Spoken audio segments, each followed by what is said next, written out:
Hello, everyone, and welcome to another episode of the Bull Take Scouting Podcast. Today, we have a Q&A session. You guys dropped your questions on our Instagram story earlier today, and we're going to be getting through them today. We've got some topics covering the 2023 NFL Draft, a short segment on a question regarding 2022, and then we're going to be ending the podcast talking about the massive breaking news in the NFL regarding the punishment of the Dolphins for serious tampering violations. So good variety of topics, so make sure to stick through it or at least until your question has been answered. Yeah, we'll start off with the first question.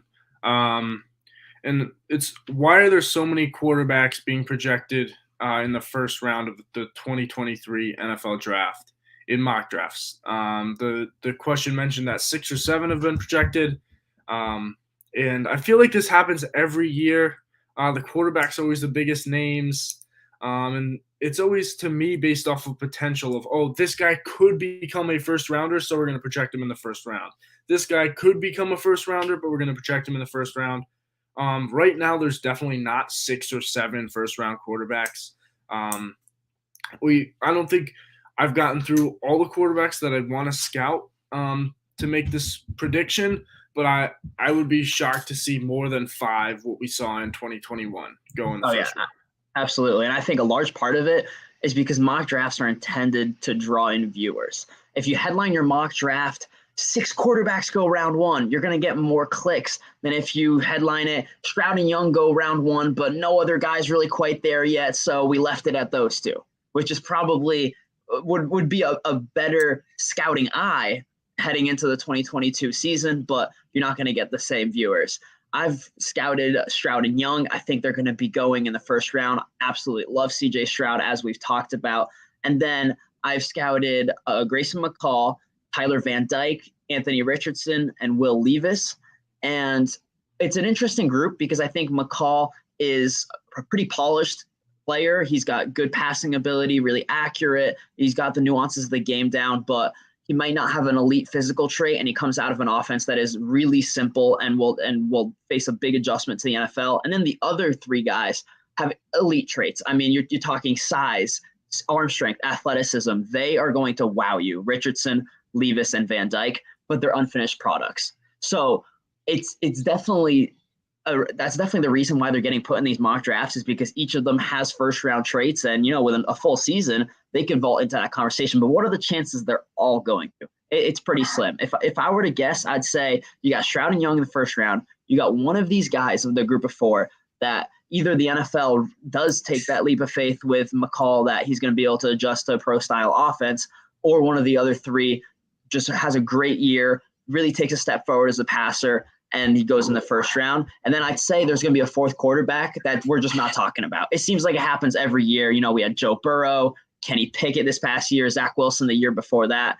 I'm going to say Stroud, Young, and then one of the guys that I mentioned, and then someone we're not even talking about. But 6 or 7, that's, as you said, people are just listing the quarterbacks that have the potential, and I think they're looking for clicks too. Yeah, I think 4 is a safe number. Last year, obviously, we only saw 1, but I'm pretty sure it's a near lock that both Stroud and Young are going first round next year. I think part of the reason too, actually, is because we push the narrative, or the scouting community pushed the narrative so much that it's not a good quarterback class. Wait till next year; it's a super strong one, without even diving into the quarterback class yet. So, given that was going around, now there's this preseason obligation almost to put that many quarterbacks in round 1. Yeah, I feel like if we had Stroud and Young on the scene for a while, they were great quarterbacks all throughout last season. And really cemented themselves as first-round picks unless something wild happens, which we know can. We saw that last year. But I feel like when you see 2 guys at the top that are first-round prospects a year out, you tend to think it's a really strong quarterback class. And while it could be, I wouldn't say that it's an elite quarterback class with a ton of talent yet. Yeah, I think it's really just undecided right now. There's so many guys that have the potential. It's going to be exciting to see the 2022 season unfold and see who takes that step forward. Our next question is whether or not in the 2023 NFL draft we would think it's surprising if the Seattle Seahawks pass on quarterbacks early, like they did in the 2022 NFL draft, and find someone later, like they did with Russell Wilson. What do you think about that, Alex? I mean, I wouldn't be shocked. I think they obviously have some faith in Drew Lock. I wouldn't be surprised if, maybe they're not a top 10 team. Maybe Stroud and Young are both gone by their pick, and they don't want to reach on a quarterback. I wouldn't be surprised if they do pass up on a quarterback early and take a guy, maybe in round 2 or round 3. One of the guys that we mentioned previously that, doesn't take that next step but still has that, sky high potential with their physical traits or something like that, and, wait till round 2 or round 3 to take a quarterback. And obviously they took Russell Wilson in round 3. They were okay with sticking or passing on a quarterback early on in 2012. So I wouldn't be surprised. They could give, Geno Smith, Drew Lock, even though I don't think they're great quarterbacks, want to give them a second year in that offense too. Yeah, it seems like the Seahawks are really patient on finding this next quarterback. I'm not too sure what the strategy is because Pete Carroll is in you'd think his final years of coaching given his age, but they did it before with Russell Wilson, finding a guy in the 3rd round. I wouldn't be surprised if they're sitting, maybe in the latter half of the top 10 like they were this past season. And they say, Stroud and Young are off the board, hypothetically. Let's just wait until later in the draft, maybe in the 3rd round, we reiterate our success with Russell Wilson and find a guy like that. So I know I wouldn't say it's surprising. If I were them, I probably would have picked one at some point this past season, and we might end up in the same situation next year where I'm advising them the same thing, but they seem to really be patient on that front. Yeah, and another thing to keep in mind, it's not really well known, but there are rumors that the Seahawks may be up for sale at some point in 2023 or 2024.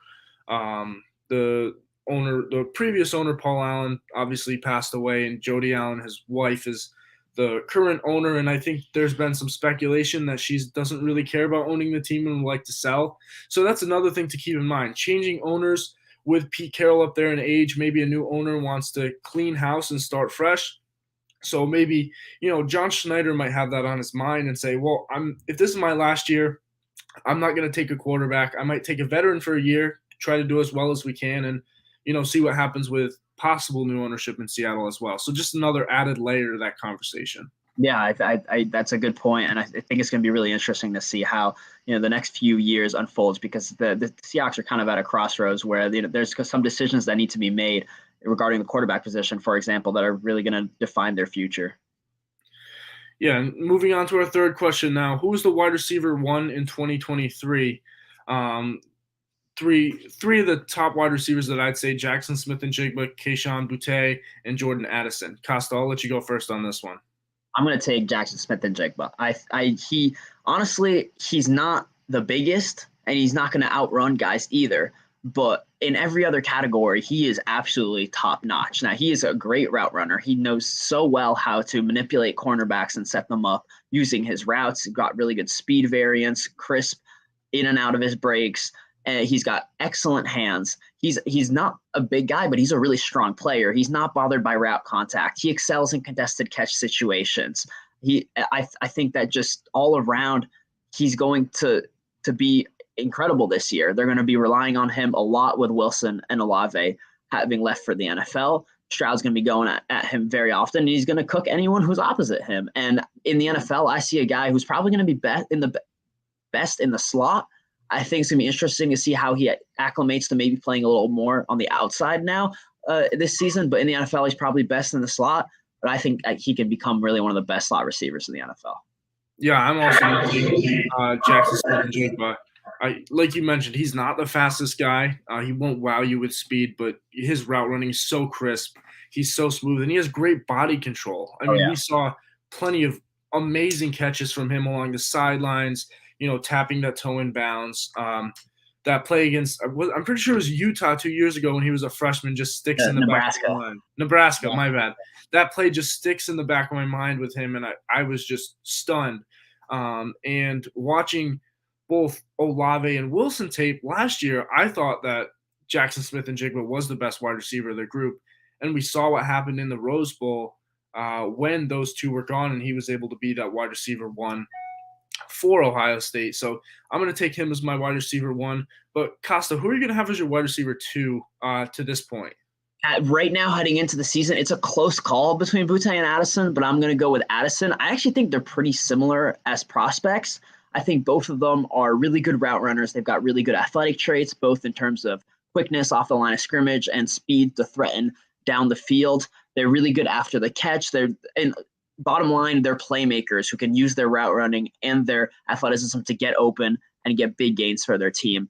Now, I kind of have the same drawbacks on both of them. I don't know if either of them excels in contested catch situations. Sometimes they struggle with route contact, and their hands are, I'd say both of them are decent, but not great. And so I was really lining them up and next to each other, trying to make that call in anticipation of our big board that's going to be dropping right before the season starts of these guys we've been scouting throughout the summer.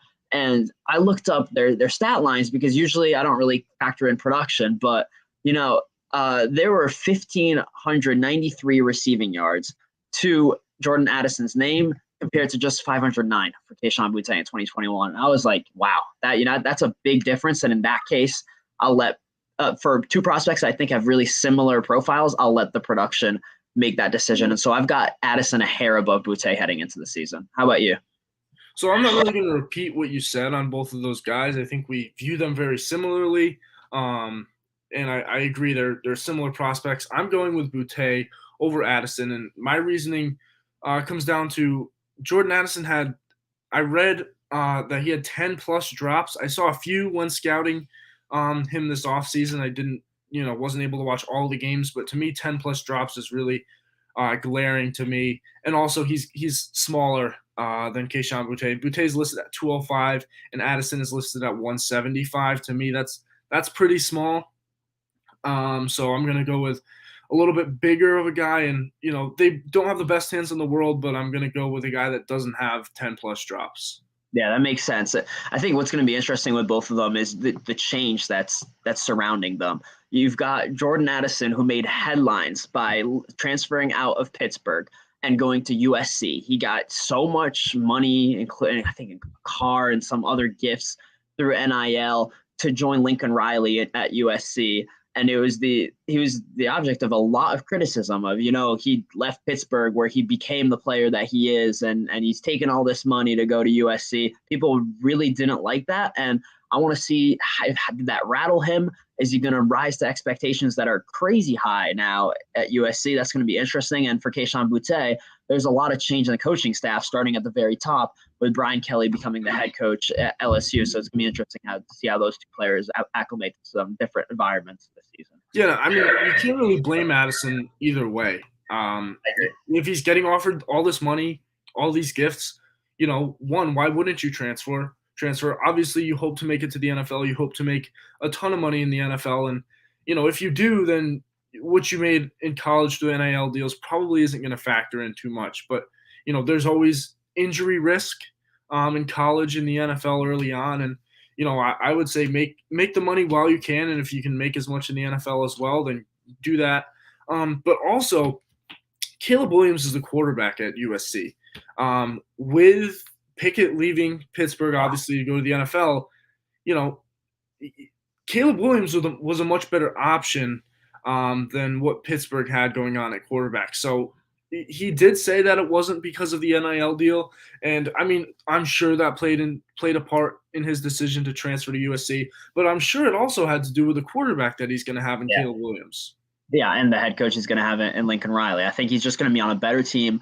He's going to put up bigger numbers, and he's probably just going to be able to increase his draft stock, which you can't blame a player for, going somewhere where they're going to probably end up getting picked higher in the NFL. And I mean, remind me, because I'm kind of blocking right now. Pittsburgh won their beat in the ACC championship game. They beat Wake Forest, right? Correct. Yeah, I can't remember who won it, so who was champion. But yeah, so if that was Pittsburgh, then can you blame him? I mean, he was the Biletnikoff Award winner. He was excellent at Pittsburgh, won the ACC title with them. I feel like he deserves the chance to go somewhere where, not only is he getting these gifts and this money, he's going to be able to elevate his draft stock. So it's definitely a sensible decision on his part. we'll move on from this in a second, but no offense to Pittsburgh. I don't think they're going to contend for a national championship this year. I mean, I think Ooh, USC has is USC? I think they have a better shot than Pittsburgh. I'm not That saying would be a hot USC. take. I'm not saying USC is going to be a top 4 team in college football, but I think they have a better shot than Pittsburgh does. Okay, yeah, that's a fair That's take. all I was saying there. Our last question for regarding the 2023 NFL draft is one that I really like. Who will be the unexpected risers and fallers in the 2023 NFL draft between now and the spring? You know, it's very common that heading into the season, we're hearing some names in the first round conversation that drop out of it entirely. And there are guys who end up in the first round who we weren't even considering. So on both, let's start with the risers. Who do you think isn't in the first round conversation and could end up being in it next spring? I think the defensive end from Army, Andre Carter, I think he's probably borderline first round and where we see him ranked, but I don't really hear his name thrown around a lot on the first round conversation. I think he's got a ton of raw traits. I think he still needs some coaching, still needs to improve his pass rush arsenal a little bit more. But with his frame, I'm pretty sure he's 6'7". He's got all the physical tools in the world. Teams are going to fall in love with that in Andre Carter. So he's a guy that I expect to be strongly in the first round conversation, come February, March, April. I absolutely agree. I'll give you another guy who has all the physical tools in the world and is really on the rise in terms of improving his game. And that's Makai Garner, the cornerback who transferred from Louisiana to LSU. We actually had the pleasure of having him on the podcast a year ago in the summer of 2021. So if you want to go back and listen to that interview with a guy who really could become a first rounder next year, please go ahead and do so. It was great chatting with him. And he's about 6'2", good size, good length, good fluidity, good quickness, just all the physical tools. And he came into his own last year. There were reports by Tony Pauline from Pro Football Network that he was receiving second-round grades. He decided not to enter the NFL draft, instead to transfer to LSU, which is known for producing top cornerbacks. He'll be replacing Derek Stingley and Eli Ricks there. Probably going to be their cornerback one. I think he's going to be locking down SEC opponents throughout the season.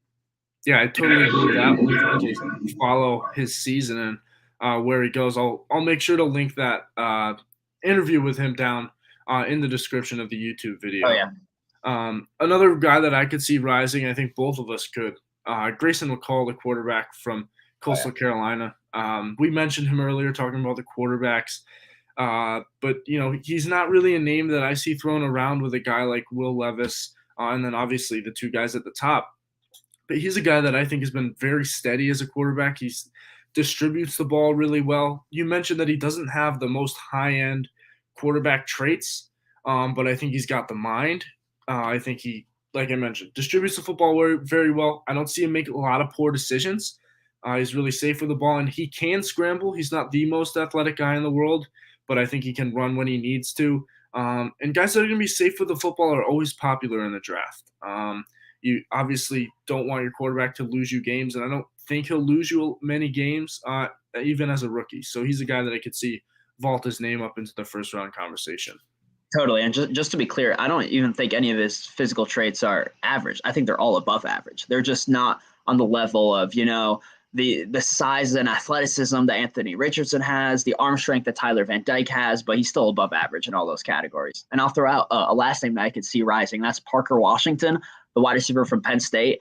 He really popped off the tape when I was studying Jahan Dotson. I think there's a lot of similarities between them as players. He's so quick, really fluid in his routes. As the wide receiver one this year at Penn State, I think he could rise into the first-round conversation. So now let's take the flip side of the question. Who do you think is being mentioned in the first round that you could see not ending up in the top 32 picks next spring? I think Brian Lucene, the defensive lineman from Clemson, I think he's a really boomer bust prospect. I'm not going to guarantee you with full 100% that he's going to fall out of the first round conversation, but I think we see him, projected as a top 5 pick in a lot of places, and I think he's this big name, 5-star recruit. I think he was the number 1 overall prospect in his recruiting class, and I don't think he's lived up to that. I think he's a really good player. I wouldn't be shocked to see him go in the back half of round 1, but I just don't think he'll be, in that top 5 conversation when we come around next year. He also has a ton of injury concerns. And I think, with other guys like Jalen Carter from Georgia, I think, he might fall behind them just because of, injury concerns, and I think Jalen Carter's a better player. Yeah, I think health might really be one of the biggest deciding factors in his draft stock a year from now. I'll give you a couple other names. I think Kelly Ringo, for the cornerback from Georgia, might kind of be under the same case. A 5-star recruit, plays at a big program, so we're slotting him really high. I just don't think that the tape backs up at the top 10, top 20 mock draft projections we've been seeing. He's just not sticky enough in coverage. He gives up a lot of ground to elite route runners, elite speedsters, really quick guys. There's just too many wide receivers that I saw just being able to get separation on him. And the other guy is Paris Johnson, the offensive lineman from Ohio State. And now I think he's a quality guard, and he can be a good starting guard in the NFL. But he's going to be moving out to left tackle this season for Ohio State, and I'm not sure if he's going to be performing really well on an island. I think he's an elite run blocker, but the second I saw him getting isolated in pass protection, he seemed to have some issues, and so I wonder if this switch to left tackle is going to be successful for him or not. If it's not, then he could tumble into day 2 at least in the draft. Yeah, I think his draft projection right now is based off of the fact that he'll be a very good offensive tackle. And, you mentioned if he doesn't succeed out there at offensive tackle just because of the fact that he moved back inside to guard and they're not, super highly sought after in the draft, that could be a reason why he falls. Yeah, or maybe go ahead. I was going to say, or maybe he has a season like Elijah Vera Tucker a couple of years ago where everyone thought, this guy's a guard. Is he going to be able to manage to move outside? And he was phenomenal outside. Now he plays guard in the NFL, but playing so well at tackle led to him being a top 15 pick. So I am interested to see how Paris Johnson does. I think it could go either way. Yeah, now moving on to our last question for the night.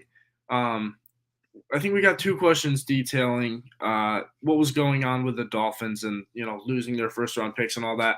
So we'll just spend the last few minutes of this podcast really going into detail about what's been going on with the Dolphins, and just so we can keep you guys all informed.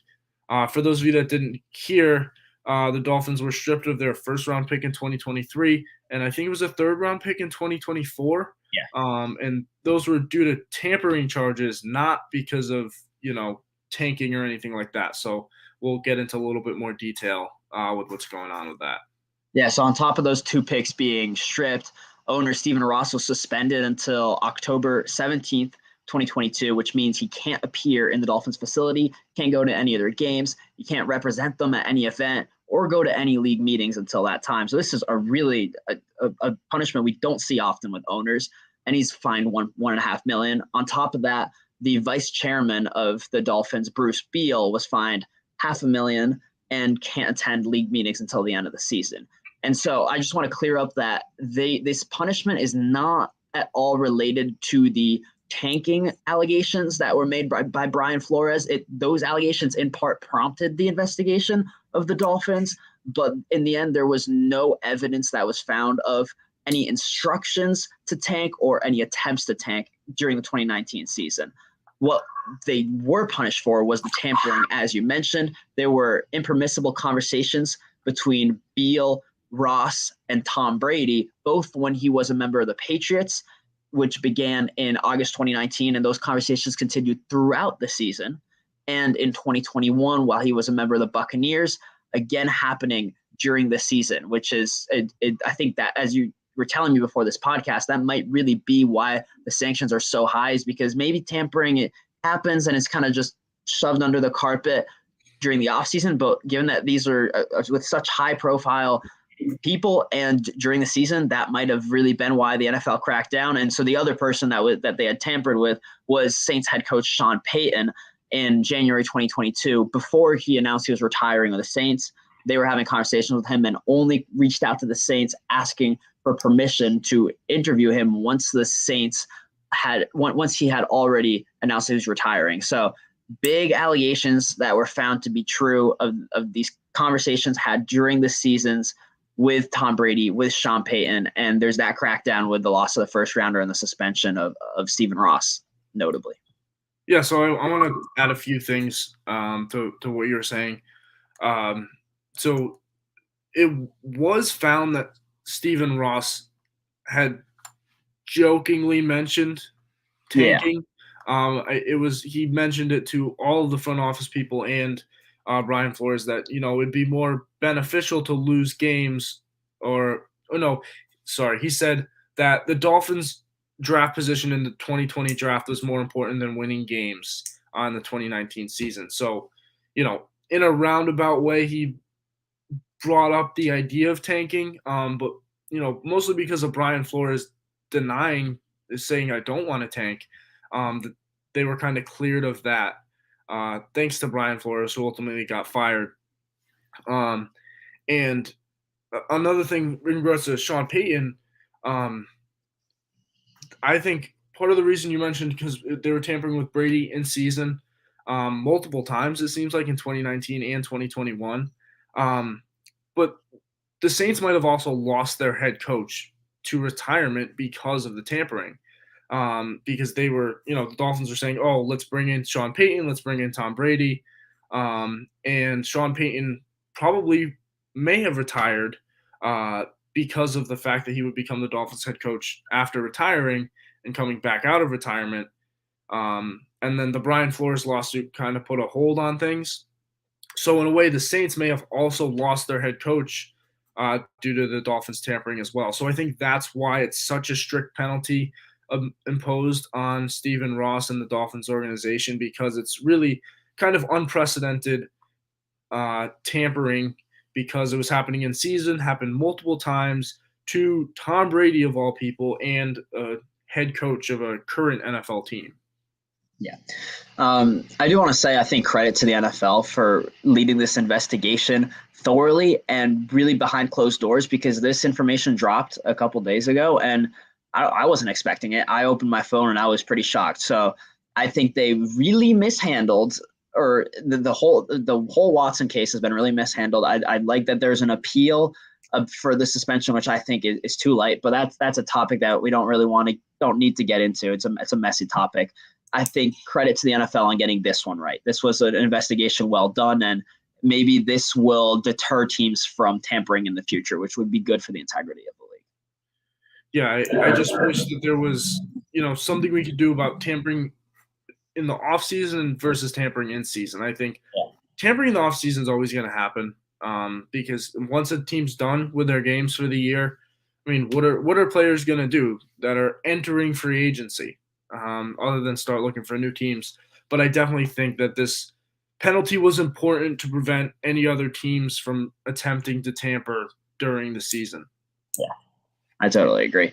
Well, it's been a fun time talking about all these questions. We're so far away from the 2023 NFL draft, but it's fun to get that first round of scouting in, where we know, the opinions are going to change, but to get an idea of who these top prospects are and how their seasons are going to develop in 2023 or 2022.